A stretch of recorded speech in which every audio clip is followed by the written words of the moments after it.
તો અત્યારે જે તમે જોઈ રહ્યા છો કે અહીંયા અમારા આયોજક જે છે તે જોઈ રહ્યા છો જુનાગઢમાં આવેલા ગિરનાર પરિક્રમ 2025માં જે ભવનાથ તળેટીમાં અન્ન ક્ષેત્ર જે છે તે સંત કુટીર સેવા આશ્રમ દ્વારા અહીંયા જે અન્ન ક્ષેત્ર નું આયોજન કરી રહ્યા છે.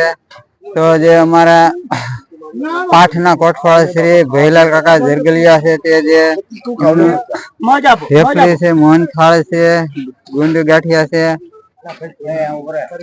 અને અમારા મંડળના પ્રમુખ શ્રી સંજયભાઈ લીંબાસિયા છે. અમારા જે મંડપ સર્વિસ ના જે ભાઈ જે છે તેમની જે સેવાનું કાર્ય બહુ સરસ મજાનું છે. રાજુભાઈ ભાવસાર જે છે તે ભાત નું કાઉન્ટર સંભાળે છે, દાળ ભાત નું છે. અને અહીંયા ઘણા સ્વયંસેવકો દ્વારા સેવાનું કાર્ય બહુ સરસ મજાની રીતે કરી રહ્યા છે. અને અહીંયા બધા યાત્રિકો બહુ સેવા કરી રહ્યા છે.